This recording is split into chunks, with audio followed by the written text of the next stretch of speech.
Ka tangi te titi, ka tangi te kaka, ka tangi hoki ahu. Ti hei mauri ora.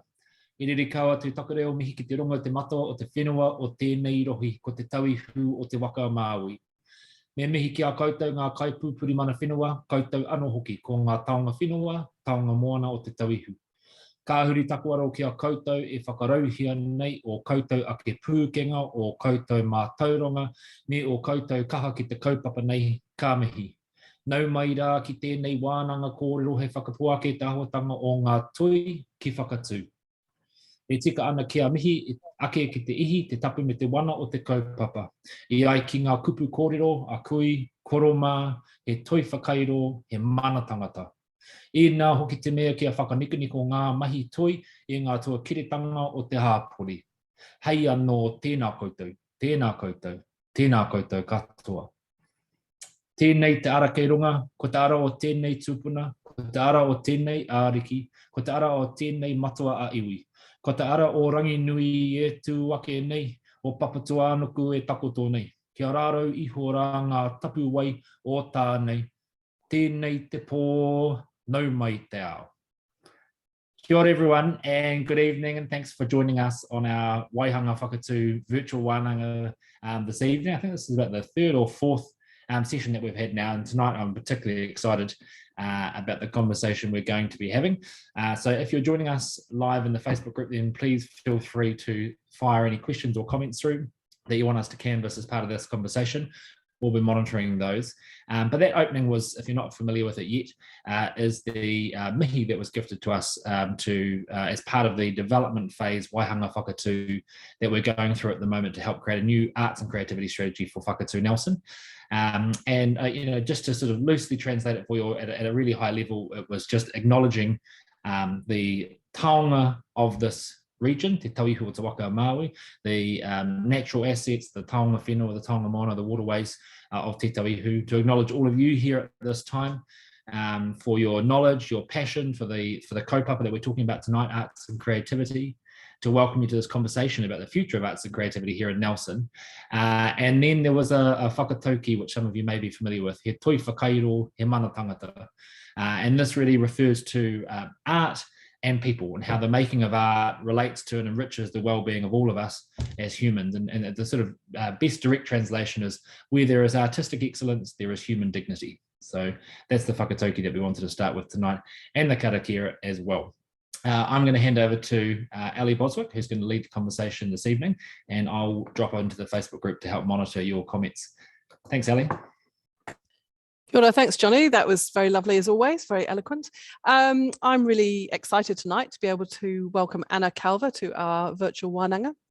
I met Anna when I was working at World of Wearable Art, and she was working at that time for WellingtonNZ. And WOW is a sort of an interesting beast in many ways, but Anna managed to navigate the world of WOW in a fantastic way, and also work with us really well to leverage that for the city, which was fantastic. But always that partnership with WellingtonNZ was so important at that time, and it was a really fantastic to be able to have that opportunity to work closely with you. Anna now is with Wellington City Council, who's moved on to bigger and greater things, and is going to talk to us tonight about the role that she's played and just the influence in terms of the creative strategy for Wellington City, which I think we are all very in awe of in many ways, and just the way that creativity is just so intrinsic to every aspect of what Wellington does, and it's something that I think we would all aspire to see. So thank you very much, Anna, for taking the time to be with us tonight. I appreciate that sometimes a Monday night at 6:30 is not the best time in the world, but it's fantastic to see you, so thank you so much, and over to you. Well, ngā mihi nui, Ali. And thank you for that beautiful mihi, Johnny. I love that whakatauhi. It is absolutely one of my favourites. Kia ora koutou e hui mā. It's so good to speak to Wellington, Nelson friends. I was just about to say that half of my friendship group, if not 3/4 of them, are people from Nelson. Absolute kin in terms of that creative lifeblood, in terms of what makes a destination, and that's what I'm keen to talk to you about today. Nelson people are interesting, they think differently, but also they, you know, go against the norm every now and then. that's a really good thing in terms of questioning why we do certain things, because that's what really makes creative pursuits incredibly interesting. I've just got some pictures to show you tonight, which I'm hoping is going to spark some thoughts from me. As Ali said, I used to be the head of marketing and strategy at WellingtonNZ for the last 6 or so years. And now I head up essentially what's called the economic wellbeing team at the City Council. So we look after all of our relationships with our CCOs, everyone from Sky Stadium to our Wellington venues to Zealandia and the zoo and many more, and also relationships with the business community. And we see creativity as a huge part in terms of how we shape and define a destination and make it somewhere that talent, visitors, investors, businesses want to live and thrive. So I'm just going to share my screen and hopefully that will stimulate some good thoughts. And I look forward to this. So I want to talk about how creativity as a concept can actually define a destination. First, people get stuck on the fact that you need a slogan. People think that when you're talking about how to define a destination, it is all about the fact that you need a slogan. You know, like we've all heard of the hilarious one. So, you know, Wellington's got one, obviously, absolutely positively Wellington. You've had Auckland, which has been City of Sales. It's always a big, I think Timaru recently, didn't they like decide that they didn't need one, but they had a competition for one many years ago. And my favorite was Timmers with a Z, hard. Timmers hard. So everyone thinks that they need a little strap line, and that's about defining your destination. And I would just encourage you all just to put that thought away. It's not about a perfect set of words. Firstly, it's about working out what is absolutely true to your destination, what's authentic for your destination, and going from there. So don't worry about calling in the marketing experts without really understanding what's unique and special about Nelson. What I would say is I've got a little, I guess, formula in terms of how I think about that. I help other destinations. So obviously I've helped work on Wellington's brand, which its intrinsic brand is Aotearoa's New Zealand's creative heart. So everything that we do hangs off that statement. But I certainly, that didn't come from nowhere, as I'll discuss with you. That is absolutely true of what the destination was. So first, be true to you, be true to what's distinctive and authentic about Nelson. What have you got that no one else has? And it's really interesting point of view, because in New Zealand, everyone's got landscapes, everyone's got people, everyone's got lifestyle. So what's the blend that you put all of those things together, and what's your secret sauce that kind of no one else has got that you can amplify? And, you know, I can't tell you how many times when I was promoting Wellington that they said it's not about creativity, it's about mountain biking, or it's not about mountain biking, it's about our tech community. Oh no, it's not about our tech community, it's about our food and beverage scene. It's not about our food and beverage scene, it's about our fashion scene. So everyone's got their view, but what I would say is lean into what is unique about you, and rather than spread yourself too thin, work out that formula of what makes your destination special. Double down on that and partner with others in order to amplify. So that amplification is really important. So for Wellington, it's absolutely creativity, but we then express that creative lens through other, I guess what you would think in a brand term, pillars. So we express it through being a culinary capital, we express it through arts and culture, we express it through people, we express it through how it's interpreted, through the innovation that happens in our business community. But this is often the one thing that gets missed, and it shouldn't, is remember your audience and how to connect with them. So you could come up with a brand position that you think, oh, perfect, but if it's not actually going to attract people for a day or a lifetime, then you've got something wrong. So you need to really consider what is going to attract that audience, and don't be embarrassed or afraid to go for for a large mainstream audience. I think sometimes in creative destinations we can be intoxicated, I guess, by the avant-garde of our community, and that they're an incredible important part of our community, but just focusing on a niche message can sometimes alienate the mainstream. So I think it's sometimes good to go for broad. It's certainly what Nelson got absolutely right with WOW, in terms of that is an art product and an entertainment product that attracts 60,000 people now in Wellington, and there's nothing wrong than creating something that attracts new audiences. One thing that's incredibly important in defining a destination is storytelling. So this little quote about Wellington: "This city has undergone a remarkable transformation, emerging as a creative, cultural and economic success story." So we could say Wellington is amazing 1,000 times, and you know it's going to have a certain impact, but the most important thing is you get others to share that story for you. So Wellington is always invested in getting people to its destination to experience it for themselves, and ultimately they are transformed, they become fans, and then they write about that elsewhere. That's where the coolest little capital Poneke came from, with Lonely Planet. We've had Vogue's calling it a local's dream. We've had Bryce Dallas Howard calling it her favourite city in the world.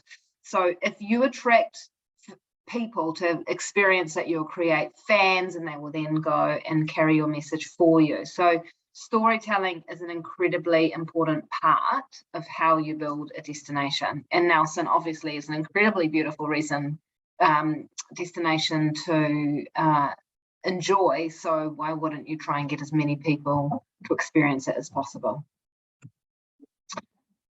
Lead message and how to define a destination is not your landscapes, and although Abel Tasman is an incredibly beautiful area, as Nelson is an incredibly beautiful area, and those will always do the work for them. But my message here is it's all about people. When it comes to creativity and thinking about your arts and culture strategy, it is the people that create it, and it is, I guess, the role of the destination to amplify their mahi out to others. So always start with the people. I can't tell you how many campaigns I did while I was at WellingtonNZ that centered around people. This one is an example of from a partnership we did with Tourism New Zealand on urban destinations, and we focused on creative people that makes Wellington distinctive. So it's Miriama Grace Smith, Esther, who's an incredible singer, Sam Scott, who's the lead singer of the Phoenix Foundation, Beth Brash, who's the program manager of Wellington on a Plate, Jerry, who has recently actually moved to Northland but is a huge Wellington advocate and is a local musician and was the artistic director of Cuba Dupa. So focus on your people who can amplify that story for you, because it will be far more authentic. But it's also about amplifying their creative contribution to your destination. How do you tell your innovation story? I wanted to talk about. So again, with storytelling, how do you tell that creativity story, but to a business audience? It's something that how you define a destination is typically thought of in tourism terms. And because it's typically thought of in tourism terms, there's images that go up, kayaking, beautiful scenery, beaches. But the reality is New Zealand has a lot of those. What we can't replicate is the culture that's created because of the community that exists in a place.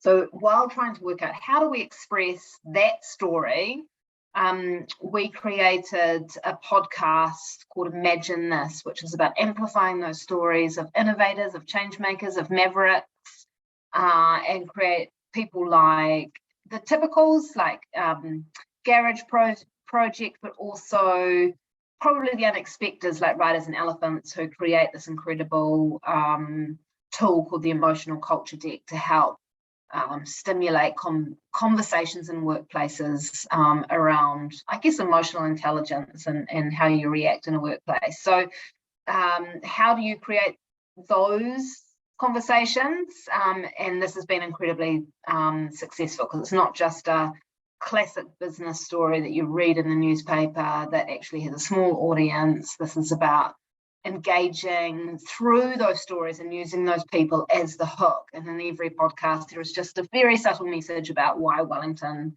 is an important part of their success and growth story. Now I want to talk about events. If you're talking about creativity, then what Wellington has done is doubled down on that. We've doubled down on that creative message through our investment in events. So we've got events right from obviously small niche community-based events and supporting them right to major events. And the secret in terms of some of our major event support is how we again align those events to our, I guess, our business sectors in terms of where there's the areas we want to amplify to help those businesses grow. So Divan is a classic that started off as a small event and is now attracts at least 6,000 people. And, you know, I think last I heard, I think about 800 of those were coming over from Australia. So huge growth potential in this. It's part of the Wellington on a Plate Festival, which is just a brilliant festival, again, which is the perfect brand recognition of Wellington as a culinary capital. Like, you know, you say to people, well, how can you, what's your proof point to the fact that you've got great food? Get them to come from Wellington on a plate, and you never have to explain yourself again. So making sure that you've got events that align to where you have strength and that you also want to attract talent, you want to grow industries, being able to create that immersive experience is a really good way to do it, because you're creating entertainment, joy, but you're also profiling your destination for its innovation and creativity. WOW has probably been the event that Wellington has significantly invested in for many years.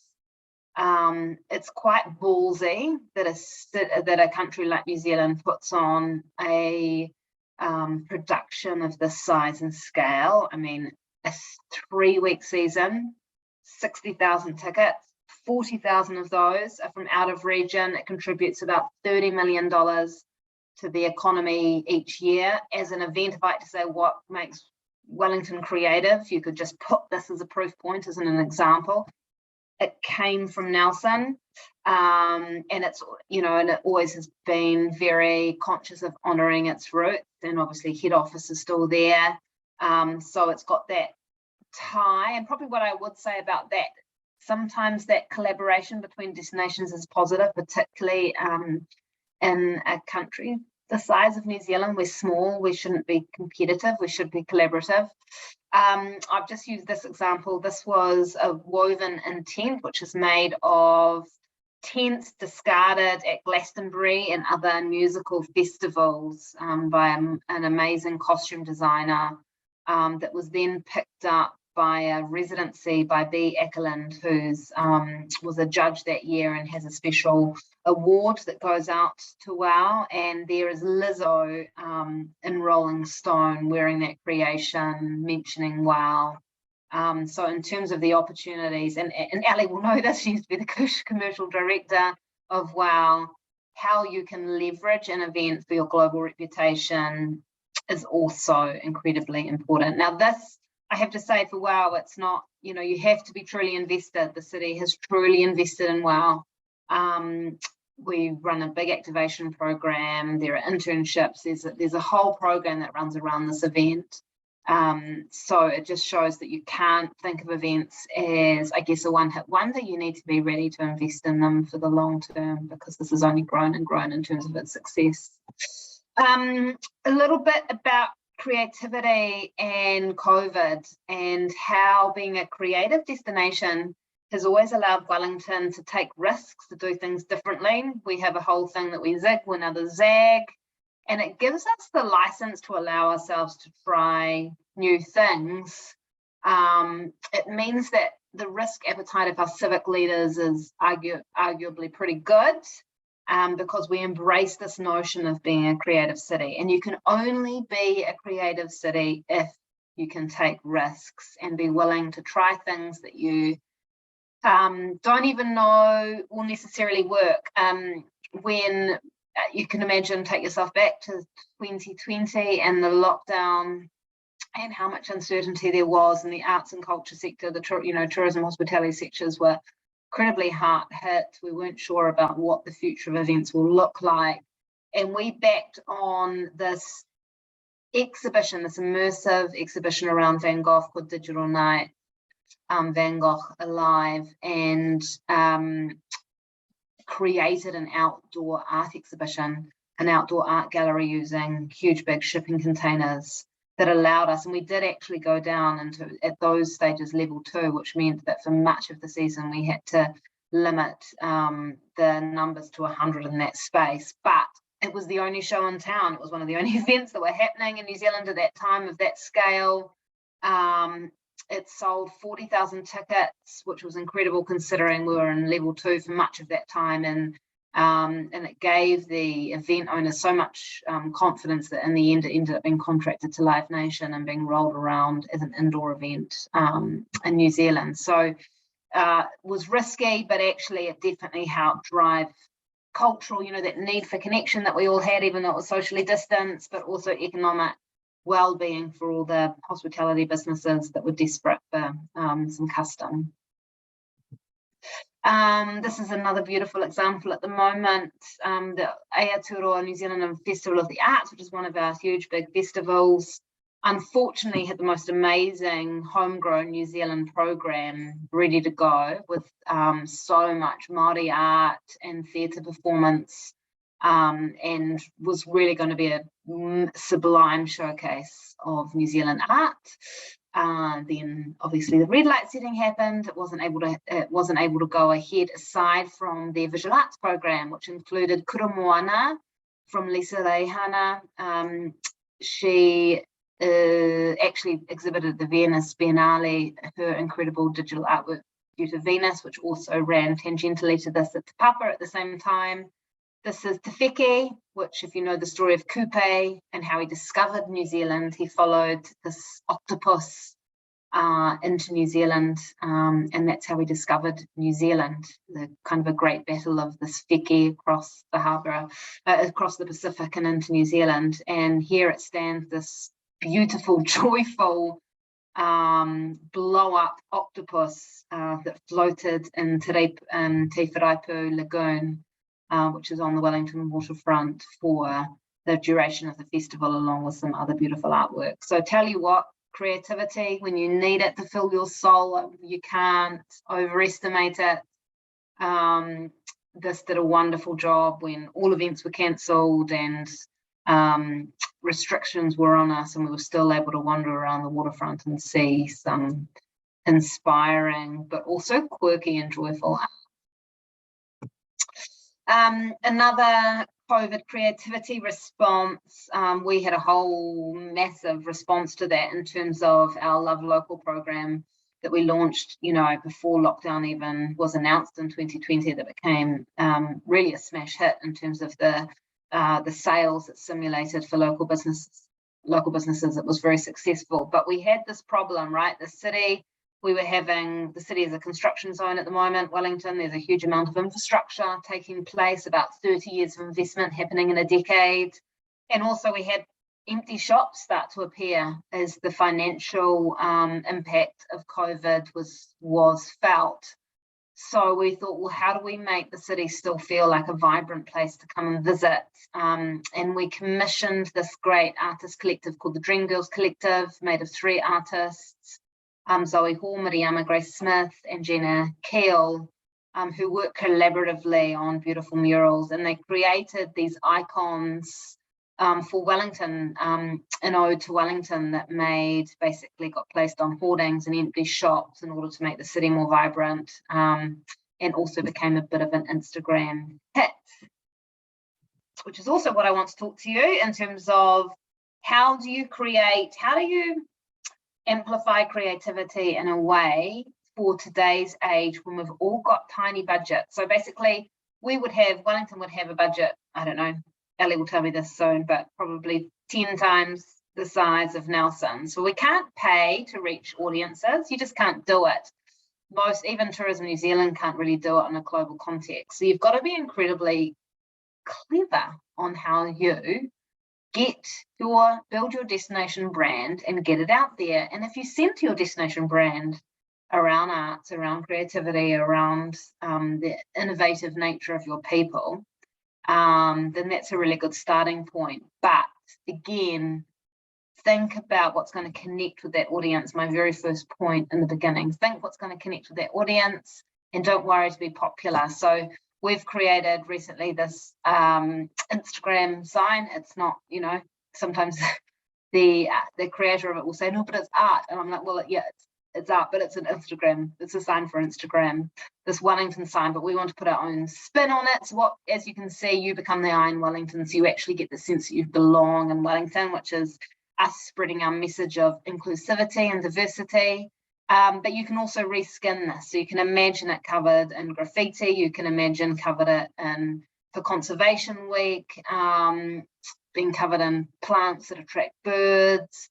For Pride, a beautiful big rainbow sign. This can just be reinvented time and time again, which in itself is creative.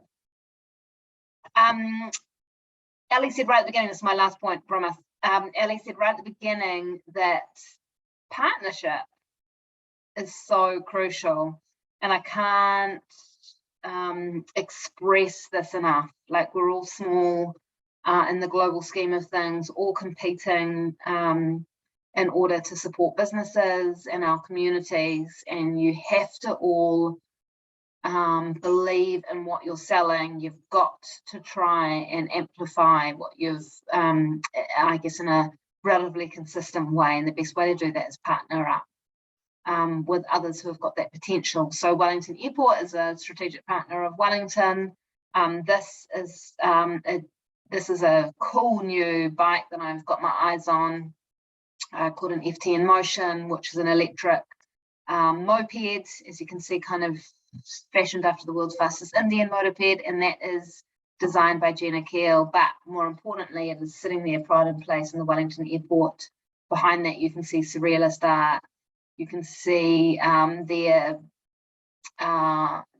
commitment to other local businesses anytime you walk through that airport. So you've got absolutely no guesses that when you're in Wellington Airport, you're in Wellington. So it's a great place to start.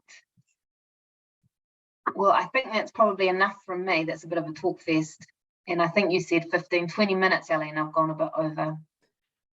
I'm so glad you went a bit over, though. That was actually fantastic. I've taken a few notes, but I've distilled them down to about 3 things. You said a great thing, which was, we zig when others zag.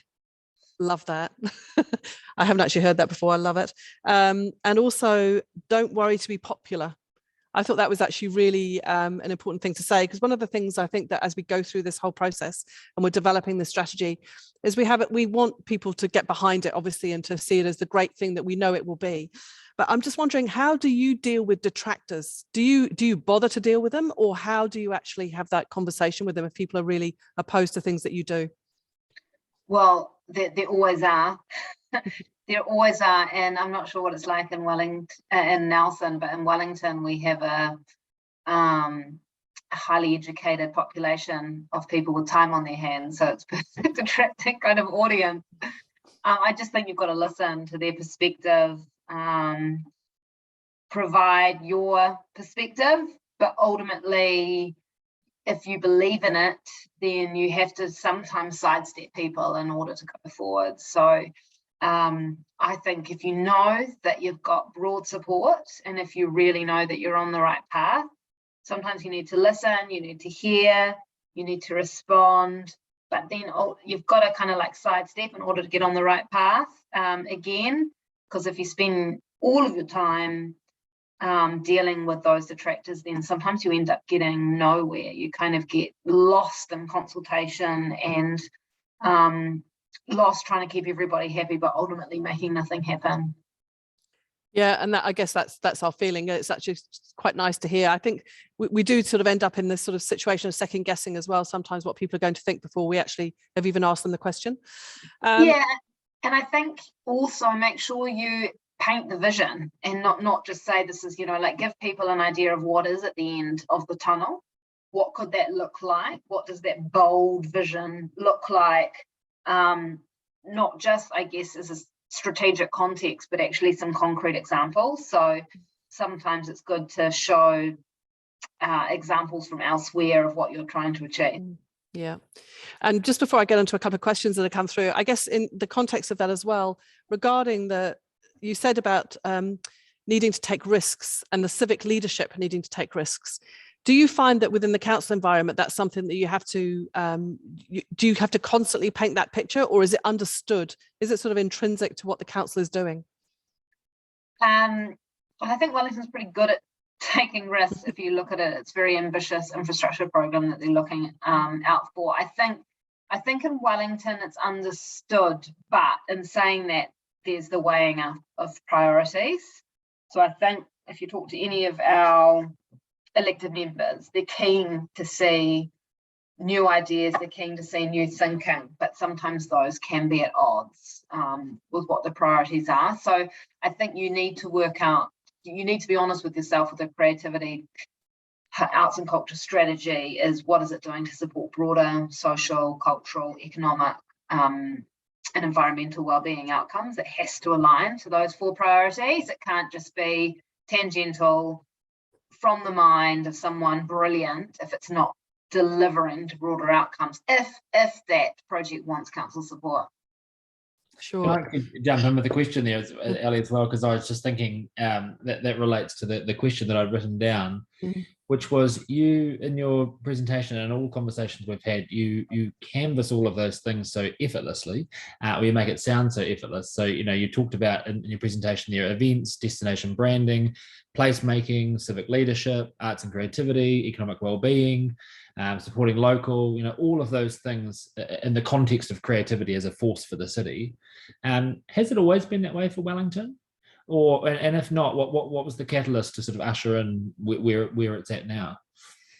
I think it probably has always been that way, Johnny. It's really interesting. I'm in the of a generation. I'm 42, so I'm in the generation that I'm, I guess, in the middle of where that generational growth is coming from Wellington. But I'm told constantly by elder people that it used to kind of be better. Yet then I talk to younger people, and while there are frustrations in terms of cost of living, massive frustrations, they absolutely love living in Wellington. So I think everyone has different parameters around what they think is successful, what they think, is a thriving, vibrant city. But as you see that cities are growing, what you tend to find, and this is global, we've been doing some research recently because we've got a new economic wellbeing strategy out there, and everyone talks about how the challenges of today. Wellington's been called a dying city. That's Paris, London, New York have been called dying cities. So I think you just need to balance from where that feedback's coming from, and then get your shopping list of what's being done and just measure that criticism with actually the action that's being taken. The challenge is with a city, it's not like we need to sell more chocolate, we'll put out a marketing campaign and we'll redo our wrapper. The challenge with a destination is that change is so incremental over so many different areas and touch points that the key probably is to pull it all together as much as you can into a cohesive story to reinforce that confidence that your destination is the right place for people to be. And I think that's where arts and culture is incredibly important for. And the telling of that story, using creatives, but also whilst other big changes happening, don't forget the role in arts and creativity to give people that joy while there are some of those frustrations. The roadworks, the lack of housing, that's the good news story. That's what makes people really happy about living in a place. So if anything, while you've got these big change programs coming, and I know that Nelson's got similar housing woes than Wellington and things, then it's almost like a time to double down on your arts and culture strategy to help to I guess still make it a really livable place while some of that change is happening. No, very cool. Thank you. There's a question that's come through from Anne, and I suspect I know the answer, but she's asking, do you employ professional writers for different aspects to tell the story? So do you bring people in from that sector to tell the story? Yeah, I think that's important. Again, knowing what, so when I was at WellingtonNZ, we certainly only ever used Wellingtonians to tell that story. I know when I talk to smaller destinations, that can be harder because that same capability doesn't exist, but I work with, Wellington photographers, with writers, filmmakers, etc., to tell those stories. Certainly, if you're trying to tell a story from a mana whenua or Māori perspective, you have to work with those. Sometimes, though, I say when I've told screen stories or literature stories, there's always a case of budget. So yes, you might consult, but often you tell that story in the way that's going to meet your timelines and things like that. But yes, I think that's important. And saying that, though, sometimes people would come to me when I was at WellingtonNZ saying, we really need to tell a literature story, or we really need to tell a film story, or we really need to tell a food story. And you would say, okay, so who's your audience? And often they couldn't tell you. They weren't sure. They knew they had a story to tell, but they weren't sure who they were telling it to and why they wanted to tell it. So sometimes as a council or, in my, the marketing arm, it was really hard to try and say, okay, yes, it's a great story, Wellington's literature story, Nelson's art story, Nelson's sculpture story, but you've got to be clear on who you're telling it to and why you're telling it. Because it's not just enough that you tell it to those sectors who have contributed and to kind of, make them feel ownership of it. That's a great way to do it. But if you're putting kind of ratepayer money behind something, you need to be sure that there's going to be an outcome at the end of it. So would you see the work that you do through all of those things as actually audience development at the same time? So you're actually developing audiences for those arts areas and practitioners through the work that you do? Oh, 100%. Everything's about audience development. You don't do any level of storytelling if you're not trying to grow the number of people interested in your destination. So everything is audience development, from the investment you put into events, because you can get an event there and that's developing your audience for the city. Like, we've got stories about investing in homegrown, people coming to homegrown. That's a big rock music festival on Wellington's waterfront, for those who aren't familiar, and people coming to that and deciding to study in Wellington. Like, everything is an audience development opportunity. So that's really why you invest those things from an economic point of view, is not just because they'll spend in shops and restaurants and stuff, but because it's an opportunity for your destination to build its reputation with those audiences. So that has to be the lens that you put through everything. And also, are you now finding that because of the sophistication of some of the campaigns that are run, do you find that people are approaching you to say, actually, we want to partner with you because we've got this great opportunity? So, for Wānanga, I guess, is a great example, or homegrown, those events, are people being very proactive, or do they look to the council or WellingtonNZ to do that for them? Both. I think we get targeted by a lot of businesses who see the size of our channels and our audiences, because we've always been audience first. But ultimately, we're there to support businesses, we're there to support events. So generally, we try and say yes, even if it's not in exactly the way that organisation might be thinking, because we obviously need to think it needs to resonate with our audience. So no, we can't share your ad exactly, but what if we write a beautiful article about your restaurant, and we'll send our photographer to take some gorgeous pictures that is about why you formed your restaurant and what it means, because we know that will resonate more. So I think absolutely from that perspective, and also because of that size of the audience and how many Wellington fans we have, it makes it really easy to partner with the likes of Tourism New Zealand and Air New Zealand, because we know we've seen our results alongside other destinations in terms of interest in our organisations. So they're always very happy to partner with us because the metrics always look good. Like, I remember a campaign, the first campaign we did in Air New Zealand after a few years hiatus, in Australia, and the sales, the pre-bookings for flights from Sydney to Wellington went up something like 92%. So they were blown away, and every time since then we asked them to run a campaign off the back of one of our marketing campaigns, they always said yes. So it's definitely helpful, but you'll only get that by taking an audience approach and being able to build your channels in that way. And I just had a question about the film sector, because obviously that's really significant Huge. for Wellington. Huge. And I guess, you know, in terms of how it's developed over the last few years and the importance, I'm you know, Peter Jackson within that whole world, I guess how crucial is it to have the filmmaking happening in the city? Is it somewhere that would have worked if they didn't have the studios, if all the post-production had happened there, but without that studio side? Well, I think the post-production is about 70-something% of our industry, maybe 72% of the value of the industry. So that's definitely, if you're thinking about, and that really is showing the value of Weta, digital now Weta effect. So incredibly important, but also there's a whole post-production halo that happens around that. I think the studios, though, incredibly, if you just look at how much they're booked. Stone Street, Avalon, we've obviously got Lane Street Studios coming on stream. There's no issue, you know, there's no issue filling those. And I think sometimes, particularly for when movies are being made more in a kind of this digitally first way, having some studios, you know, having everything close by can be incredibly cost efficient. So I think it's definitely helpful. But I think that, you know, for Wellington, post-production certainly is where a lot of the value is. Location-based filming is the area that we've got the biggest opportunity to grow in. So there's, you know, we've done certainly more filming in the last couple of years. It's been location-based in Wellington. We actually have a partnership with Marlborough in terms of selling Marlborough as a film destination as well, which is a beautiful kind of, you know, makes totally sense as a collaboration. So we do all the permitting for them too.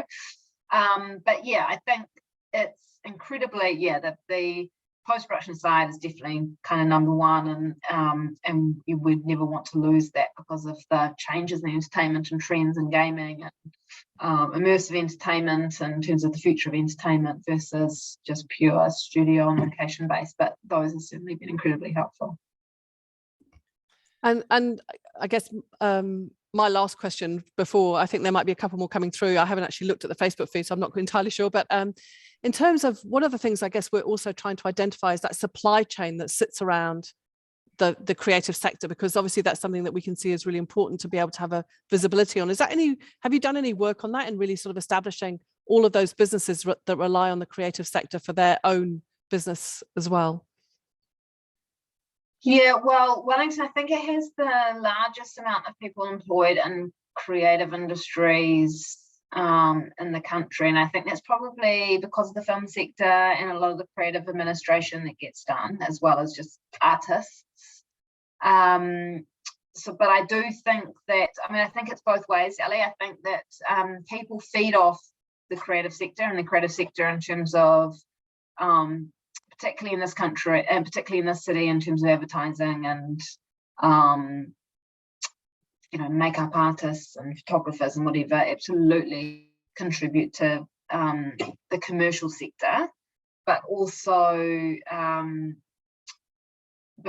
guess it's also the other way, that Wellington has an incredibly large popular ticket buying population, a very culturally hungry residential population, and we love going to stuff. So I think yes, the ecosystem is absolutely there, but you can't forget that at the heart of it, Wellingtonians love going out to the theatre, they love going to gigs. So that's a huge part in terms of, I think tickets can sell in Wellington more efficiently than some other, you know, a lot of other destinations. So to be an artist, whilst difficult anywhere, and it certainly doesn't have the population. So I think if you talk to musicians, you can't have as many gigs in Wellington as you can have in Auckland, and obviously some of the studios are based there.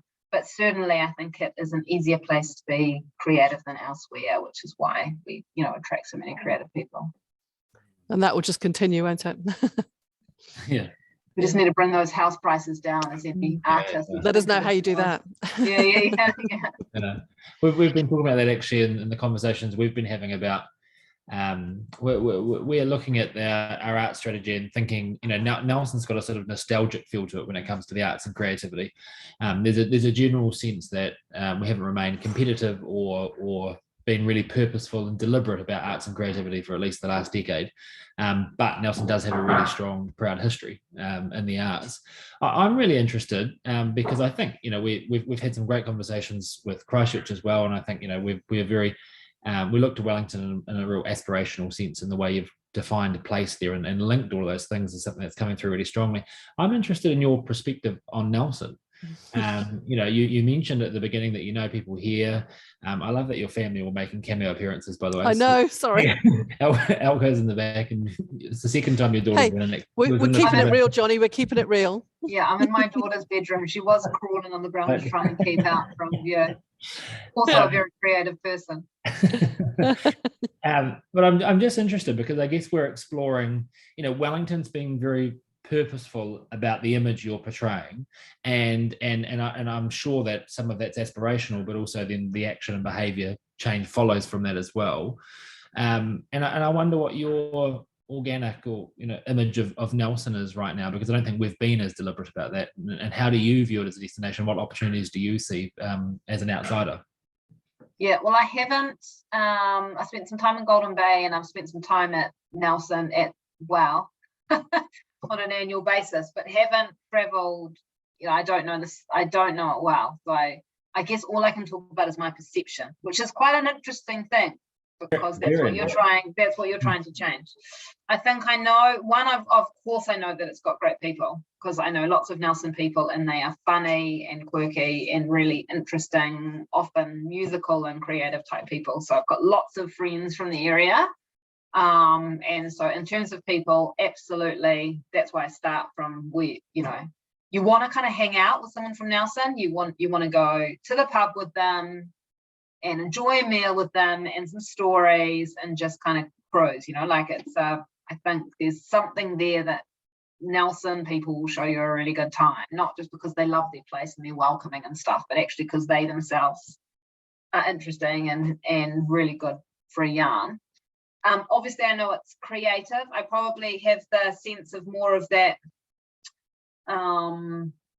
traditional kind of creative sense in terms of painting, sculpture, etc., versus maybe innovation. I know Pix,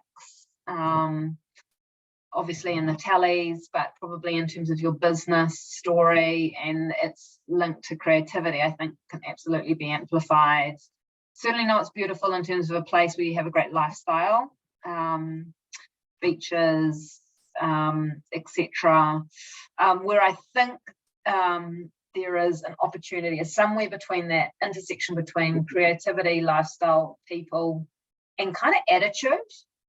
Like quirky, humorous attitude. I think there's a humour there that Nelson can own that I don't think anywhere in New Zealand is owning. Tell me a destination that is funny, that uses its creativity and kind of about its people, I guess, in that kind of dry, offbeat way in terms of the Nelson people that I know. So I think there's certainly opportunity there.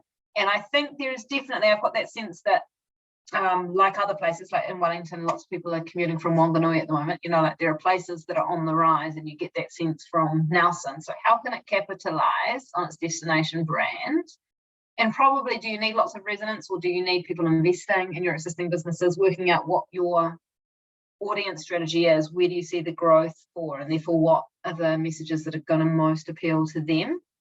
But basically, I think it's got heaps and heaps of potential, but you haven't leveraged it enough yet.